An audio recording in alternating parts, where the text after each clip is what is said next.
Okay, let's unpack this. Today we're diving into the world of motorsport, royalty, really. Yeah. We're talking about Ayrton Senna, the Brazilian Formula One legend.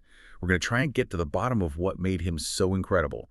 3 world championships, 41 wins, and just a staggering 65 pole positions. And that pole position number is, that's really where you have to start with him. Senna wasn't just a winner. He was, well, arguably the greatest qualifier in history. He's constantly voted one of the most influential drivers of all time. He just had this uncanny ability to find the absolute limit of a car, especially when things got messy. And that foundation for that intensity, it was laid really early on, right? Yeah. He was born into an affluent family in São Paulo, and his grandfather developed an airfield nearby, so he was just always around cars. Yeah, and the origin story is something else. Get this. He starts karting at 13 in a vehicle his dad built for him when he was 4. 4. 4. Mm. And it was powered by a lawnmower engine. He apparently taught himself when to shift gears just by listening to the sound alone. That's incredible. From there, he won the South American Karting Championship in 1977. Then he moves to the UK for single-seaters, like Formula Ford, and that's when he drops his common surname, Da Silva, for his mother's maiden name, Senna. Just to stand out. Exactly. Just to create a distinct identity, he was already thinking about his brand. Wait, so even then he was that meticulous, that focused. Yeah. It just immediately set him up for F1, didn't it? He proved himself right away, even starting with the pretty modest Toleman team in 1984. Right. And his 5th ever race at Monaco in torrential rain.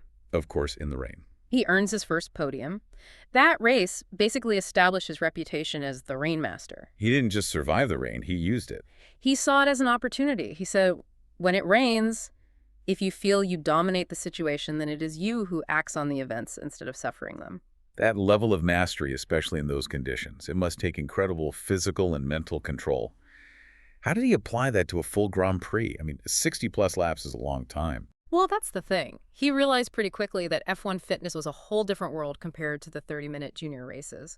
So he focused relentlessly on his physical strength and his mental stamina. He said his goal was to learn to know himself better.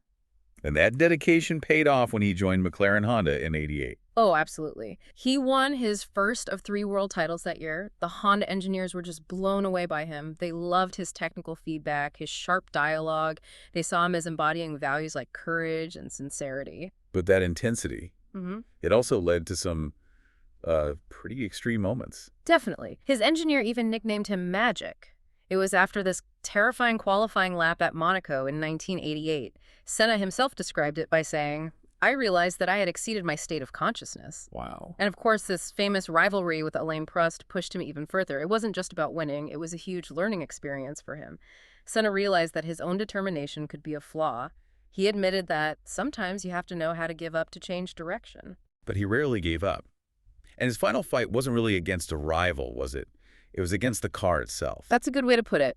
By 1994, F1 had banned all the electronic driving aids, like traction control. So the cars became much more unstable, much more difficult to drive. Exactly. And this really concerned him. Just before his tragic death, he said the cars were too fast and very difficult to pilot. You can just feel the conflict there.